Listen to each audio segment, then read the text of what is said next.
There, we're live. Wow, what's up, Internet? Happy Friday. So we're here to We do. are, Sorry, go ahead. we're live, we're ready to go. I just want to say hi to everybody. I'm going to be hiding behind the scenes, looking at the comments and moderating there. So I'll be back with any of the questions. We'll chat at the end. Sound good, John? Yep, sounds good. Oh, there's Sean. Hi, All Sean. right.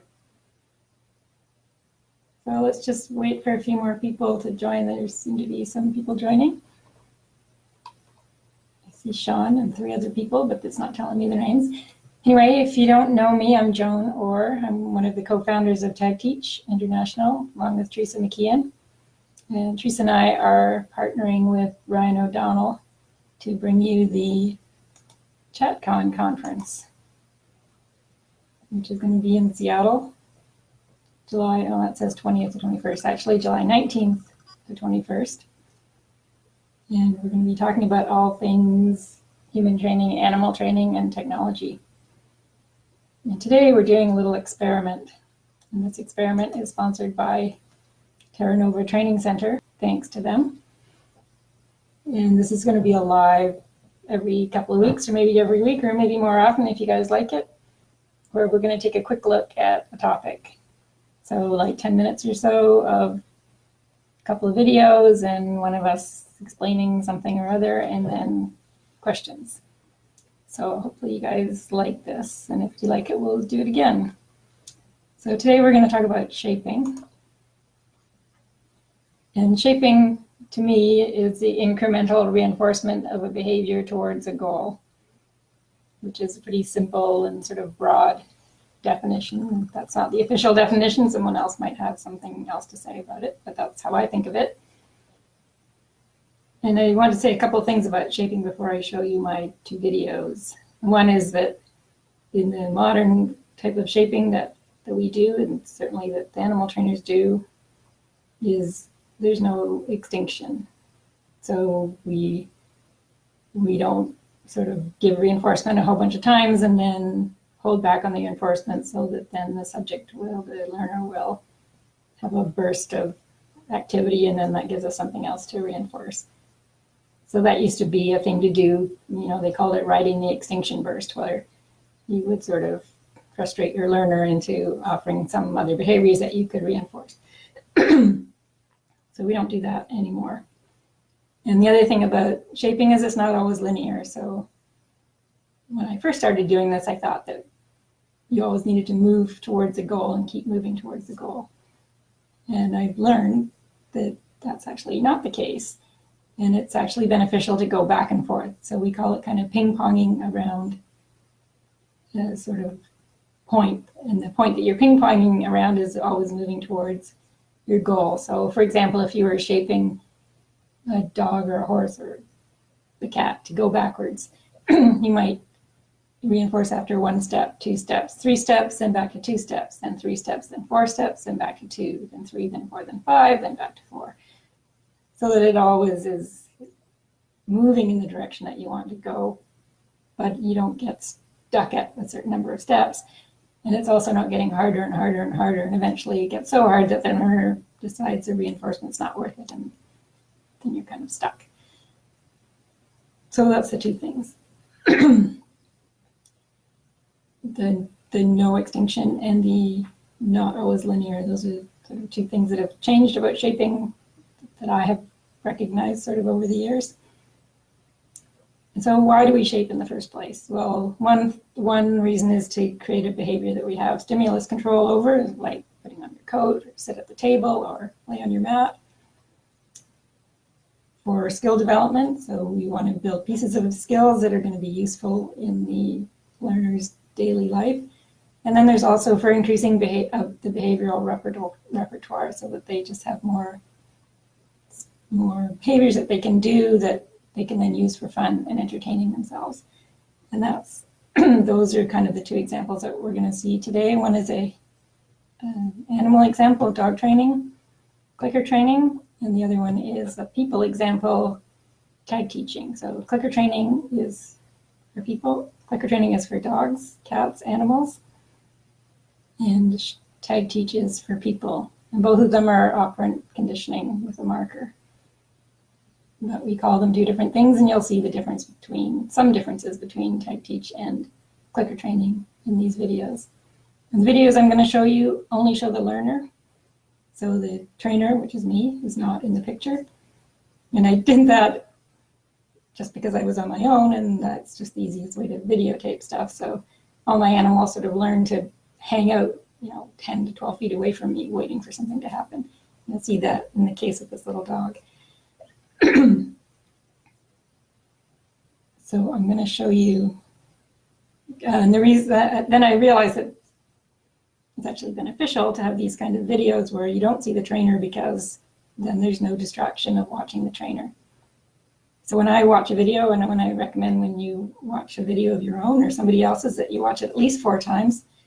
First time, watch the whole thing. Second time, just focus on only the trainer. Third time, look at the learner, what they're doing. And the fourth time, look at the learner's body language and see whether they're enjoying it or whether they're getting frustrated. So in this video, we don't see the trainer, so there's no distraction. And we could talk about shaping all day, but today I just want to talk about decision points.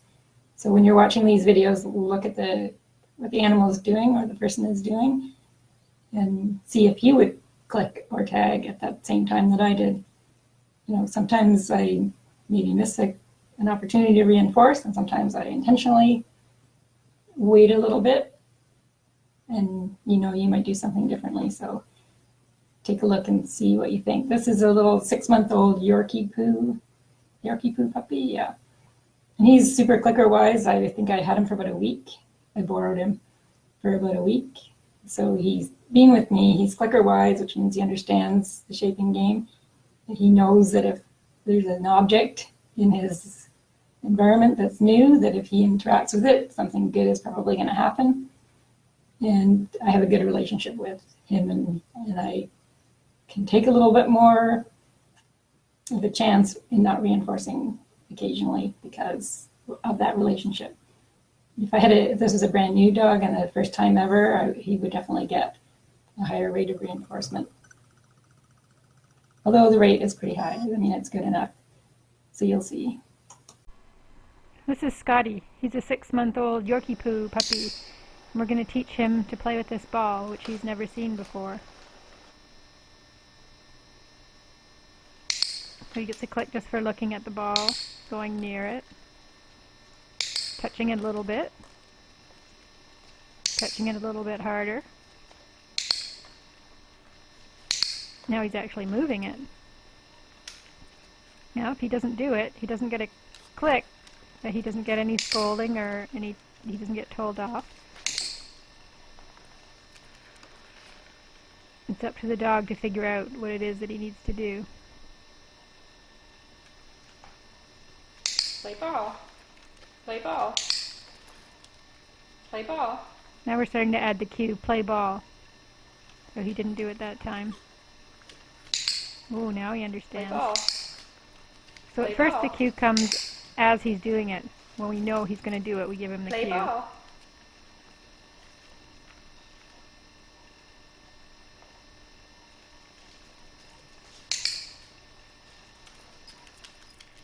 Play ball.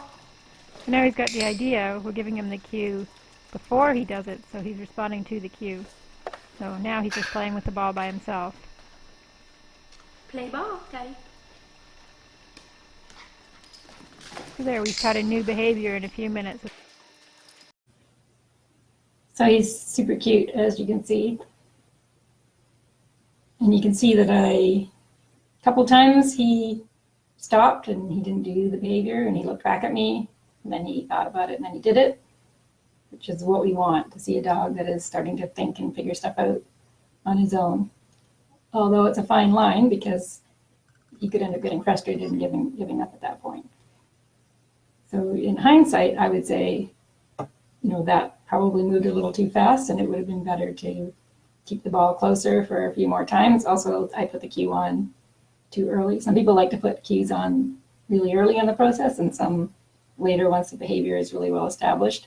But there was twice there that I gave the cue and he didn't do it. So obviously I was expecting him to do it. And then when I said the word, it distracted him and he actually looked at me instead of doing it. Although he did get it eventually. And then at the end, you saw him playing with the ball on his own. And that's really the goal of this kind of sort of fun training, is to give him something that he can learn to do to entertain himself. So now, later, he would just play with that ball. If the ball was out, he could play with it because he's learned that skill of playing with it. So anyway, so the people training video is a swimming lesson video where we have multiple tag points. So I tell the child the tag point is, go to the first step. And then he puts his foot on the first step, he gets a tag, comes back to me for a skittle, goes back to the pool, does another step, and I go back and forth between 1, 2, and 3, 4 steps, sort of ping-ponging like I had said, sometimes 3 or 4 times on the third step and then the fourth step. And the key point that I wanted to make about that video is that, and the other one as well, is that the thing that's guiding me in making my decision whether to reinforce is the learner's behavior. So I'm watching for them to show me that they're ready and to start taking a step towards the next whatever tag point or click point that I would make. And only then do I move to it. So at one point he's on the third step and he starts putting his foot down to the fourth step. So then I know, okay, next time I can increase the criteria and the tag point can be go to the fourth step. And when he's in the pool and the helper is pulling him around, he starts kicking his feet. And then I think, oh, I see he's already doing that, so I make that into a tag point. So the point that I'm trying to make is that the tag points and the criteria for clicking with an animal are based on what that learner is showing you. So you don't need to do something 5 times and then do the next thing 5 times. You need to look at, for when you're shaping this way, you need to look at what that learner is saying to you and what with their body language or even with their words. The other thing with the child is he starts chatting and looking around, and then I know that he's relaxed. And so that's another clue that he's ready to take a harder step. So I think those were the main points that I wanted to make, because we could talk about these things all day, but I think that how to make those decisions is one of the big questions that we get frequently with for shaping. Tag point is go to the second step. Okay, the tag point is go 3 steps.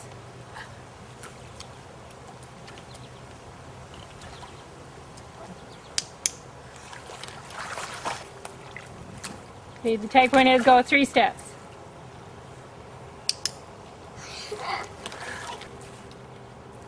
Tag point is go 4 steps.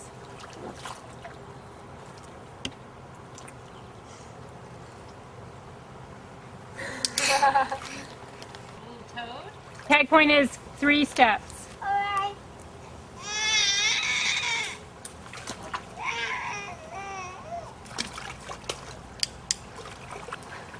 The tag point is 3 steps.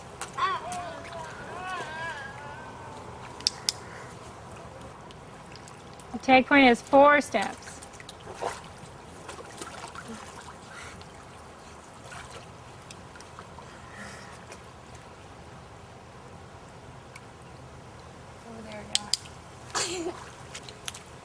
Tag point is 4 steps.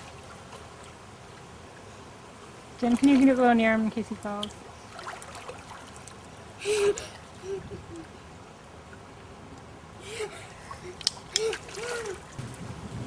Okay, this time the tag point is jump to Jen.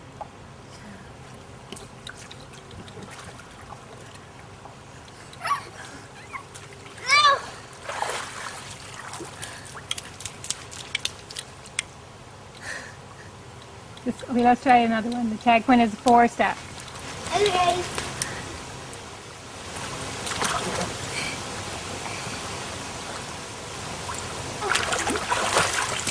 I did 4 steps. You did 3 steps.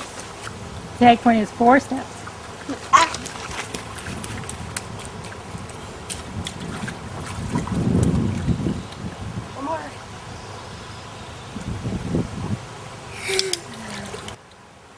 Tag point is hands on Jen's hands.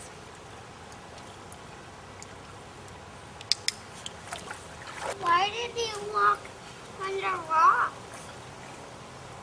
Okay, the tag point is hold Jen's hands tight.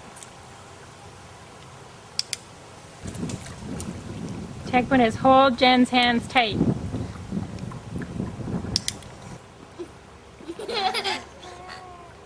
The tag point is float with Jen.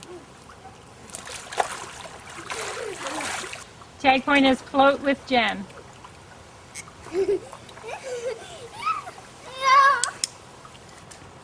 Tag point is float with Jen.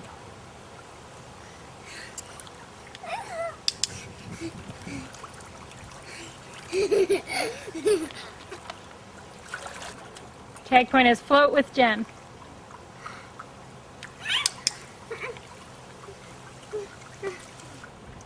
Tag point is kick your feet.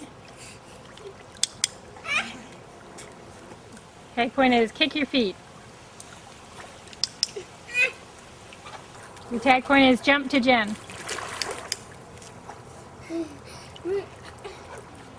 Tag point is jump to Jen. Tag point is jump to Jen.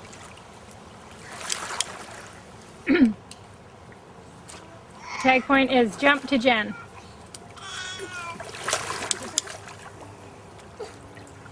Back a little time, one more step. Tag point is jump to Jen.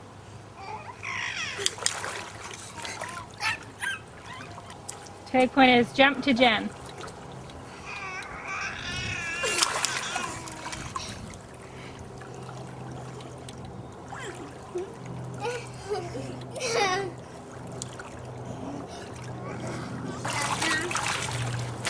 Hey, that's the last one. You can still swim if you want. We can go get some more. No, that's it. Look, you're gone. You can keep swimming though, just for fun.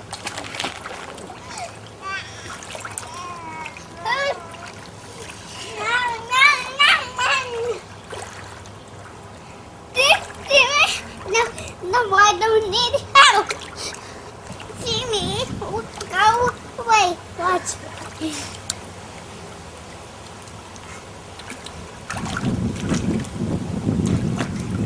Dear, that's wonderful. Look at that. Good for you.